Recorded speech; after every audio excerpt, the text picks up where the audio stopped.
Fourth sum, page number 133. Fourth sum. So from this question, already I told first we have to find out that is a prism or pyramid.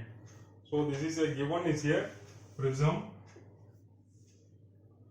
Next we have to identify that is a square prism, rectangular prism, pentagonal prism, hexagonal prism or circular prism. So for that only we refer how many sides the prism is having. So from this question the prism is a hexagonal prism. So 6 sides. Automatically we know next one we need the base dimension and height of the object. Here the base dimension is here 30 millimeter and height is here 40 millimeter. Next we have to identify the solid is inclined to HP or solid is inclined to VP. So from this question this is a solid inclined 60 degree to HP.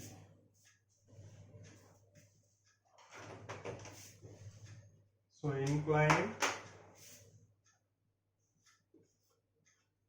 60 degree to HP. So solid axis inclined to HP means before that it is perpendicular to HP. So the true shape of the given solid is projected below the reference line. So when you draw the true shape below the reference line, so next we have to identify that is the question is resting on one of its edges or corner. Here the question is resting on HP on one of its edges. So in solids fully it is resting on edges or corner. We concentrate only right side. In a planes it is resting on edges or corner. We concentrate only in the left side because with respect to left edges only we tilting the planes in the topic. In solids with respect to right side only we tilting the, so this is a prism. With respect to right side only we are tilting, so that right side we are concentrating it is resting on edges or corner.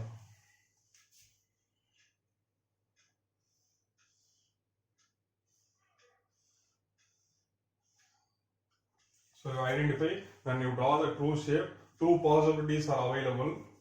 Which one is correct now? It is a resting on edges. This is a resting on corner. The question is it is a resting on edges. So first one is a correct one.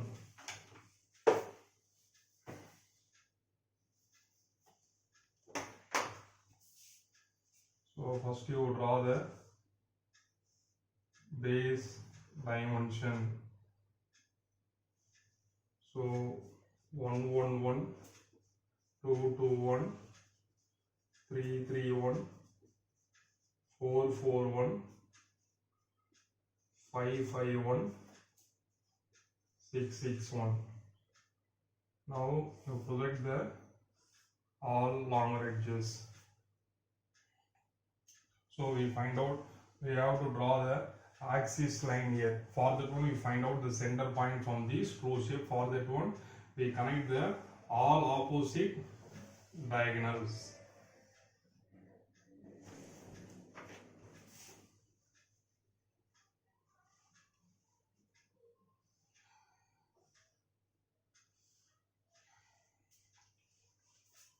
So next is the base dimension is 30.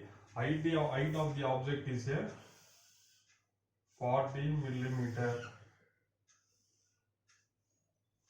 So from the same place the longer edges is there and axis line is there and 5 5 1 longer edges is invisible. So in these cases always you have to give importance to visible line, because at this point the invisible line 5 5 is there,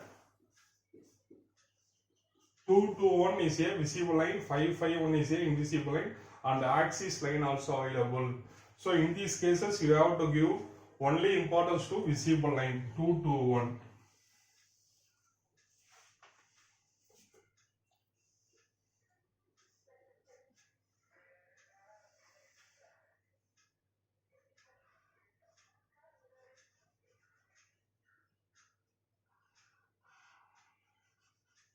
What is height of the object?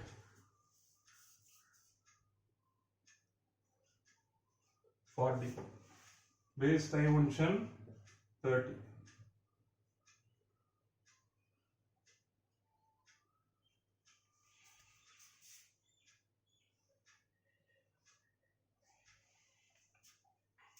Now we represent the base corner 1 dash 6 dash.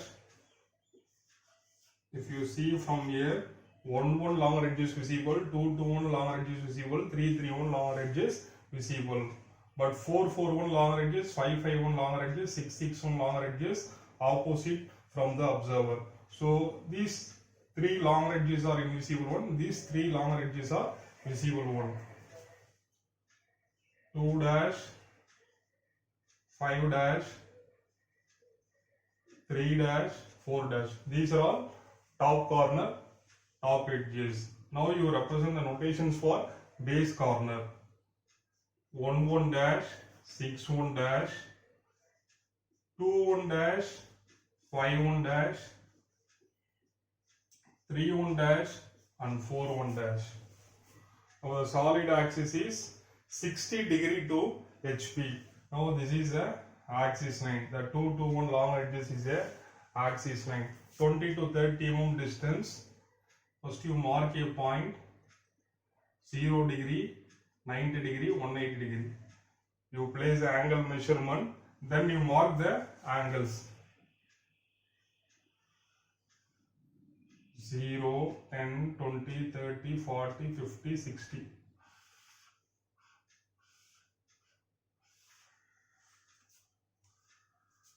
Now listen here. So it is resting on one of its base edges. When you tilting the solids, definitely the 3 4 longer edges is on the HP. So you measure the dimension. What is the dimension? 2 to 3. Similarly, you measure the dimension in body 1 to 2. So this is x1 dimension. This is x2 dimension. So now you transfer the x2 dimensions here.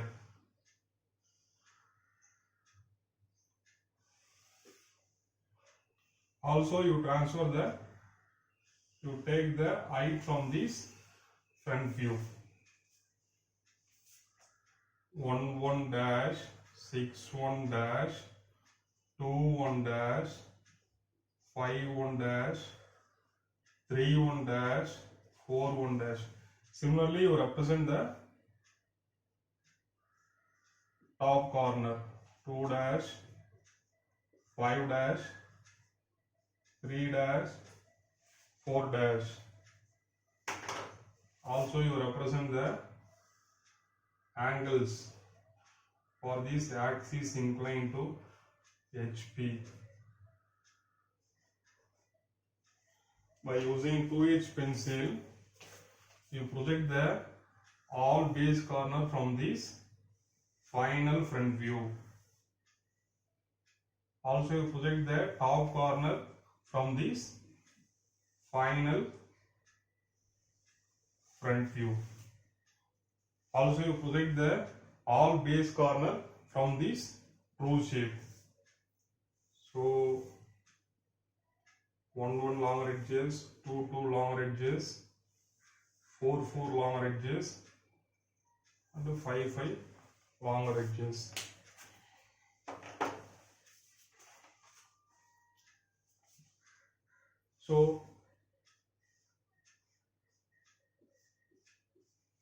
So first we complete the all base corner.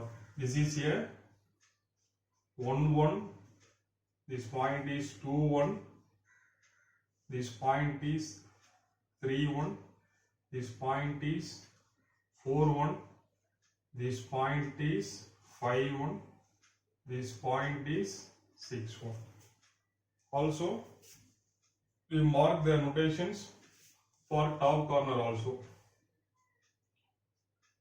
1, 2, 3, 4, 5, 6. So if you see from here, the all top edges are visible. So 1 to 2, 2 to 3, 3 to 4, 4 to 5, 5 to 6 and 6 to 1. So when you project the all base edges above the axis line, 1, 6, 2, 5 are visible. Below the axis line, how many base edges or base corner available? That is a invisible one. So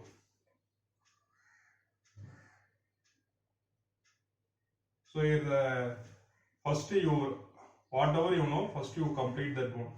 Now you know 3 to 4 is a invisible one. 1 to 6 is a visible one.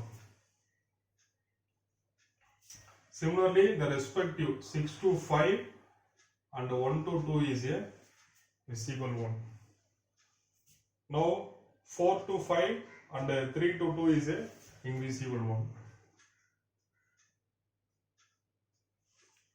So now we project the final top edges and final base edges. Now we project the longer edges. So if you see from here, 1 longer edges visible, 2 longer edges visible, 3 longer edges. If you see from here, that is a hidden. From 3 to 3 is a invisible. But in this portion, already visible line is there. So we don't disturb this line. Already I told, in a same place, visible line and invisible line is available, means we have to give importance to only visible line.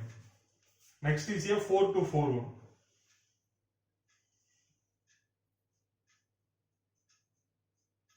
4 to 4 one is a invisible. 5 to 5 one is a visible line. Similarly 6 to 6 one. From 6 to 6 one is a visible line. So here also in this place, visible line and invisible line is available. You have to draw only visible line.